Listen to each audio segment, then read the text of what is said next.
eu vou falar da segunda expressão. Preste atenção. Considerando que o ramo se refira à humanidade como um todo.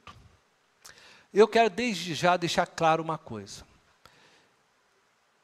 Eu vou entrar numa coisa que é perigosa. Primeiro, por quê? Porque todos os comentaristas, e eu quero deixar isso claro, e eu não estou aqui para trazer coisa e criar coisa nova. Todos os comentaristas, eu busquei, li, fui na internet, nos meus livros, consideram os ramos como os discípulos. Por quê? Porque os ramos estão ligados em Jesus. Mas eu quero propor uma reflexão aqui, se nós considerarmos esses ramos como humanidade. Eu vou tentar mostrar o porquê, mas eu não estou aqui dizendo e afirmando que essa aqui é uma verdade. Eu estou propondo uma reflexão a partir dela. Então, não vão dizer por aí que o pastor saiu falando uma coisa herética e nova, não.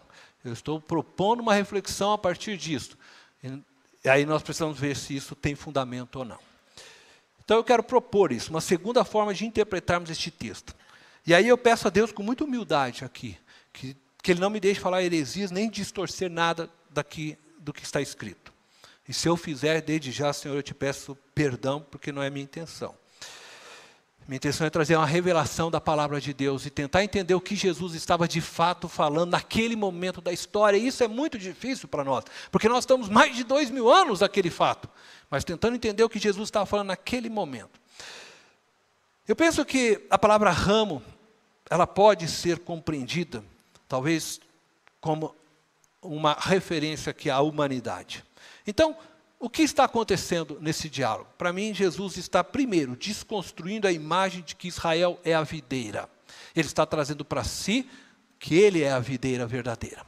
Então, ele está desconstruindo aos seus discípulos, ele está falando com seus discípulos eram judeus e que tinham na sua concepção e na sua teologia essa ideia. Eles eram a videira, o povo de Deus. E Jesus está dizendo, eu sou o povo de Deus, eu sou a videira verdadeira, onde todo ramo precisa estar ligado, conectado para a salvação, para a vida. Ele está desconstruindo de seus discípulos essa percepção de Israel, judeu, ser o povo. E ele está trazendo para ele essa responsabilidade.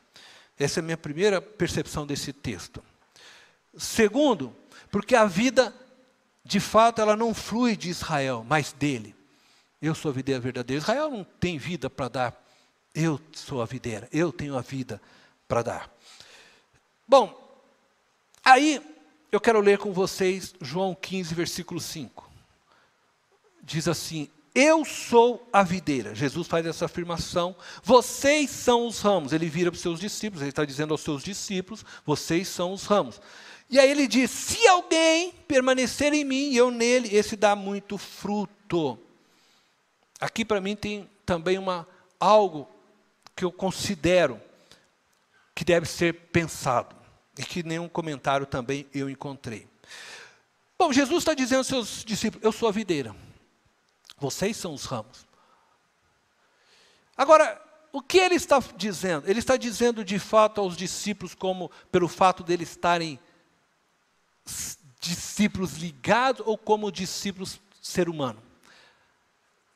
Ele está considerando esses discípulos como se fosse qualquer ser humano, ou porque esses discípulos estão ligados. E aí, para mim, a referência da continuidade, se alguém, ela me lança à humanidade.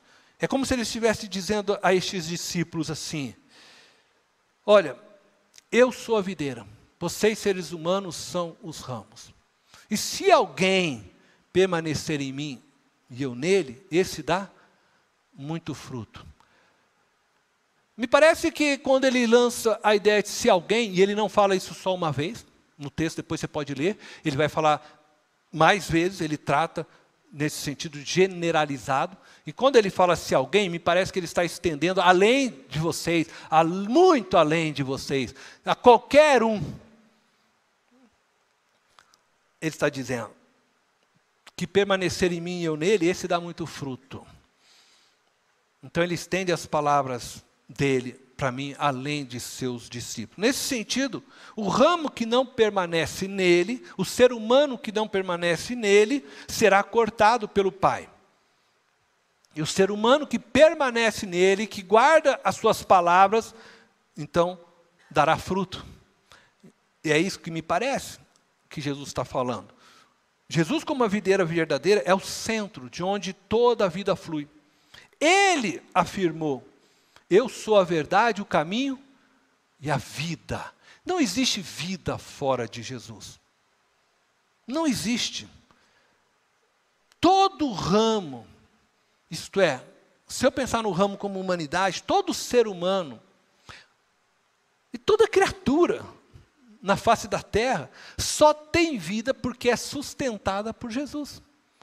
Ele é o Deus que sustenta toda a vida. O apóstolo Paulo me parece entender isso. Paulo, ele tem uma teologia, parece mais avançada que os demais, não é? E ele escreve as seguintes palavras. Atos 17, verso 28, ele diz assim: pois nele, veja o que Paulo está dizendo, pois nele vivemos, nos movemos e existimos. Ele não está se referindo somente aos discípulos, ele está se referindo à vida, a toda a vida. Ele está falando para os atenienses agora, ele não está mais falando para judeus, ele está dizendo para os atenienses. Ele está no seu... Todos, ele diz, nele nós vivemos. Sabe esse Deus que vocês estão falando aí que não conhece? Sabe essa imagem? Eu conheço esse Deus. E eu quero dizer para vocês que nele nos movemos, ele está dizendo para os atenienses. Então ele está se referindo que toda a humanidade, toda a existência, toda a vida está em Cristo. Está em Cristo. Aí ele faz essa mesma afirmação em Colossenses 1,17. A igreja também de agora de Colosso, ele escreve lá, e ele diz, referindo-se a Jesus: ele é antes de todas as coisas, e nele tudo subsiste. Eu não sei se vocês viram, eu destaquei ali a expressão nele, porque essa expressão nele é a expressão grega en auto. Ela pode ser traduzida de duas formas. Por ele, pode ser traduzida por ele ou nele. Quando se traduz por ele, nós estamos dizendo que Jesus é o instrumento de toda a existência. Por ele existimos, por ele vivemos, por ele andamos, por ele nos movemos. Ele é o instrumento de toda a vida, ele é o instrumento que faz a vida existir. E quando você traduz da forma que está nele, então nós estamos agora dizendo que Jesus é o lugar de toda a existência. É o lugar onde se move, onde se vive. E segundo os teólogos, e aí não sou eu, Cornélio, segundo os teólogos, as duas formas podem ser corretas, e as duas formas, segundo os teólogos, devem ser consideradas. Isso significa que nós existimos por ele, isto é, ele é um instrumento que nos move, que nos faz viver, e também existimos nele. Tudo que existe, que você imaginar, foi criado por Deus e está nele. Dessa forma, eu estou aqui vivendo por ele, assim como o ímpio que não conhece a Deus está vivendo por ele, porque ele sustenta essa vida, ele faz a chuva cair, ele faz o sol, ele mantém tudo, como assim os pássaros, né, como os animais, é ele que mantém tudo. E possivelmente pode ser sim, que Jesus está se referindo na videira dessa forma, porque não existe vida fora dele. Agora, se eu estou nele, porque eu me movo nele, eu vivo nele, porque ele faz e sustenta tudo, mas eu não permaneço nele, eu não abro meu coração para que ele reine, eu não me coloco à disposição do serviço dele, eu não tenho a palavra dele como vida para mim, como ele sendo então o meu Senhor, eu não posso dar fruto. Embora ele sustente a minha vida, a vida dele não está fluindo em mim, porque eu não me abri para a vida dele.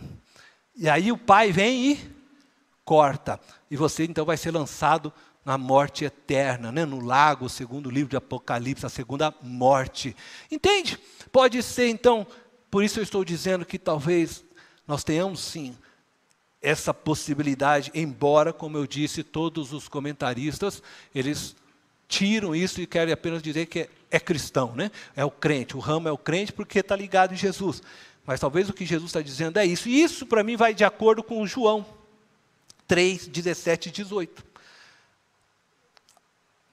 Porque o Evangelho de João, e se a gente fizer uma boa hermenêutica, nós vamos principiar de tentar entender as palavras de João a partir dele mesmo, João.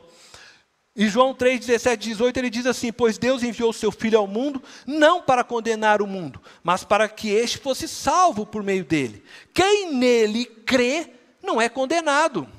Mas quem não crê, já está condenado por não crer no nome do Filho unigênito de Deus. Neste sentido, todo aquele que não ouvir a palavra de Deus, todo aquele que não crer em Cristo Jesus, todo aquele que ainda que esteja vivendo neste mundo pela graça comum de Deus, sustentado por Deus, seja ele justo, mas todo aquele que não crer vai ser cortado. Mas todo aquele que crer, o Pai vai limpar para que ele continue dando mais a vida de Deus, brotando frutos. Então eu quero dizer e terminar essa mensagem: se você não se conectou com Jesus, se você não está ligado com Jesus, não abraçou a palavra dele, né? Você não terá existência nele, porque o Pai vai cortar. Ele é a videira verdadeira. A sua vida hoje é só um sopro. Mas se você se conectar com ele, hoje, a sua vida será sustentada eternamente por ele. Fluirá em você abundantemente. E nele você viverá, e se moverá, e existirá eternamente. Feche os teus olhos. Deus amado e eterno, queremos te louvar, te agradecer por tua palavra. Eu oro para que teu Espírito possa nos despertar, que no final de tudo possa ficar claro que não temos como viver desconectados do Senhor, que não temos como existir sem o Senhor, que não temos como nos mover na história sem o Senhor, que não há futuro sem o Senhor. E é por isso que eu oro, Deus, para que cada vida aqui possa guardar as tuas palavras e permanecer no Senhor e dar fruto para a tua glória. Em nome de Jesus. Amém.